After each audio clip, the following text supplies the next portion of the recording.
बिहार की सियासत में इस वक्त एक ही सवाल गूंज रहा है कि नीतीश के बाद सीएम की कुर्सी पर कौन काबिज होगा। नीतीश के जाते ही बीजेपी अपना सीएम बनाने की फिराक में बैठी हुई है। हालांकि खुद सीएम भी लगातार ऐसे संकेत दे रहे हैं, लेकिन जेडीयू के भीतर जारी बैठकों के दौर से ये कयास भी हैं कि बीजेपी को बड़ा झटका लग सकता है।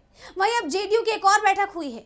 सीएम नीतीश के बेटे निशांत कुमार और जेडीयू नेता ललन सिंह की बंद दरवाजे के पीछे बैठक हुई, जिससे सियासत एक बार फिर गर्मा गई है।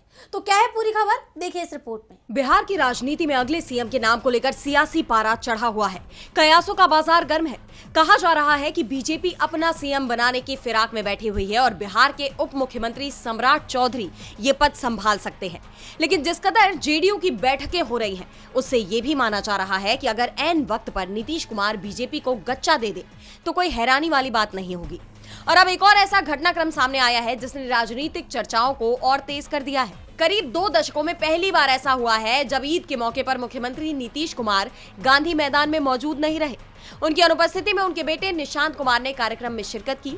यही नहीं, ईद की नमाज खत्म होने के तुरंत बाद निशांत कुमार का अगला कदम और भी ज्यादा चर्चा में आ गया।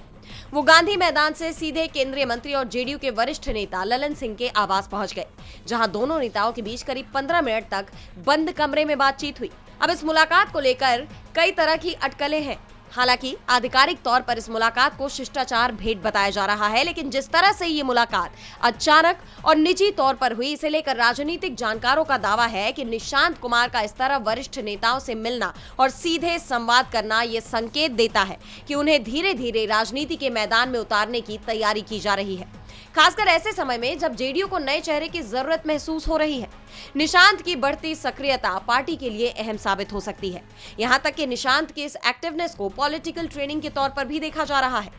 वहीं दूसरी तरफ कहा यह भी जा रहा है कि जिस तरह सीएम नीतीश एक के बाद एक समृद्धि यात्रा कर जेडीयू को और मजबूत करने में जुटे हुए हैं, उसे देखकर नहीं लग रहा कि नीतीश कुमार सीएम पद बीजेपी को देने के मूड में है।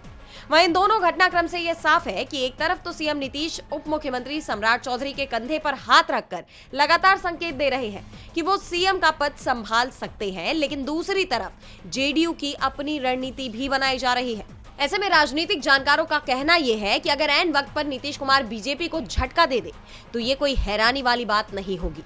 डीबी लाइव की रिपोर्ट।